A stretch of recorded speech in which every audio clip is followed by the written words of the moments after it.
Hello everyone, welcome to day 1 of my Ramadan series. In this video, it's not just only one day of Ramadan. I have included day 1, day 2, day 3 and day 4 together because honestly, I did not have much time to edit my daily vlogs.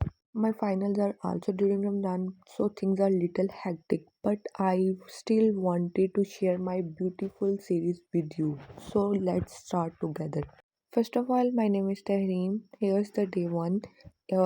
जिसमें मैं आपको show करवा रही हूँ कि मैंने सबसे पहले उठी हूँ। मैंने तहज्जुद की नमाज़ के बाद सहरी करने के लिए मैं किचन में गई थी। उसके बाद मेरी मम्मा घर नहीं थी, तो मैंने खुद ही सहरी वगैरह बनानी थी। सहरी के बाद मैंने यूनिवर्सिटी भी जाना था। मैंने आपको पहले बताया कि इसमें मेरे इस रमज़ान में मेरे फाइनल्स भी हैं, तो मुझे यूनिवर्सिटी जाना पड़ा। लेकिन जब मैं यूनिवर्सिटी पहुँची तो वहाँ पे मेरी कोई क्लास नहीं थी।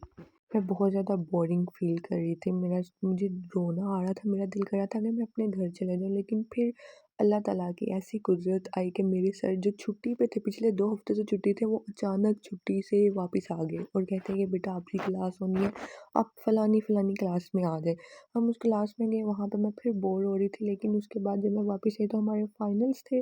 फाइनल्स के लिए हमें सारे वाउचर्स वगैरह, पेंडिंग ड्यूज़ वगैरह पे करने थे, तो मैं उस काम ने मुझे बहुत ज़्यादा ज़लील किया और मुझे बहुत ज़्यादा रोज़ा लगने लग गया था, लेकिन दिल में एक सुकून था। पता नहीं क्यों रमज़ान में थकावट भी एक इबादत की तरह लगती है। उसके बाद मैंने घर आके कुरान वगैरह पढ़ा और अब आपको यहाँ पे स्क्रीन पे शो हो रहा होगा कि सेकंड डे आफ्टर इफ्तारी, क्योंकि फर्स्ट डे मैं यूनिवर्सिटी के बाद कुछ भी नहीं कैप्चर कर पाई। मैं बहुत ज़्यादा हालत ख़राब हो रही थी, बहुत ज़्यादा कह लो कि मैं बस नहीं बता सकती आपको। उसके बाद जो सेकंड डे था, मैंने यहाँ पे अपना फिजियोलॉजी का मैनुअल बनाना था, जिसको भी मैंने बिल्कुल भी ज़रा भी हाथ नहीं लगाया। और मज़े की बात पता है क्या, पिछला पूरा महीना मैं यूनिवर्सिटी गई ही नहीं। ऐसे ही सोते-सोते मैंने पूरा महीना गुज़ार दिया और मेरी हड्ड हरामी देखो, I am still waiting for the कुदरत of Allah almighty, because I know when Allah decides everything changes in a second. It's a तवक्कल।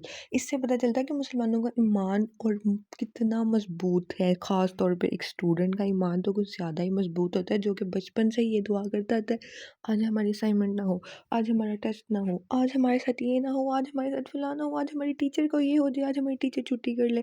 ये सब कुछ एक बच्चों का जो ईमान और तवक्कल है, इससे पता चलता है, इससे ये हर चीज़ वाज़ेह हो जाती है। उसके अलावा फिर मैंने रमज़ान में ये काम वगैरह एक काम भी स्टार्ट किया, वो भी मैं आपके साथ बाद में डिस्कस करूँगी। बट मैं आपको बताती चलूँ कि जो रमज़ान है ना, वो सिर्फ़ और सिर्फ़ हमारी भूख और प्यास का महीना नहीं है। ये सब कुछ ये सब बातें आप लोग जानते हो। बल्कि ये हमें सब्र, तक़वा और सेल्फ़ कंट्रोल जैसी जो है, हमें पेशेंस सिखाता है, ठीक है? सेल्फ़ कंट्रोल करना सिखाता है कि खुद को हमने किस तरह से कंट्रोल करना है, ठीक? और मैं यहाँ पे ना, ये मैंने आपको दिखाया होगा कि ये तीसरी सहरी है मेरी। मैं यहाँ पे आई थी कि चलो मैं अपनी मम्मा को सरप्राइज़ दे दूँ कि मैं सहरी बना सकती हूँ, मैं कुछ कर सकती हूँ।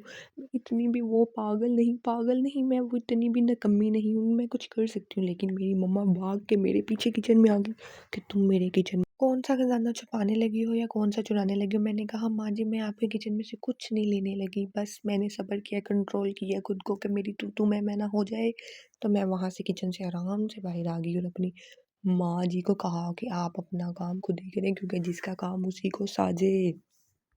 सहरी के बाद मुझे फिर यूनिवर्सिटी जाना था, अपने लिए नहीं अपनी बहन के लिए जाना था, क्योंकि फिर मैं बड़ी बहन हूँ ना, तो बड़ी बहन होने के नाते मुझे उसके साथ जाना पड़ना था। और ये मैंने एज़ अ सदका जारिया काम किया। कैसा लगा मेरा मज़ाक? अच्छा, फिर मैं घर आके ना, मैं बहुत ज़्यादा थक गई थी, मैंने नमाज़ पढ़ी, नमाज़ के बाद इफ्तारी की तैयारी की और बस खत्म।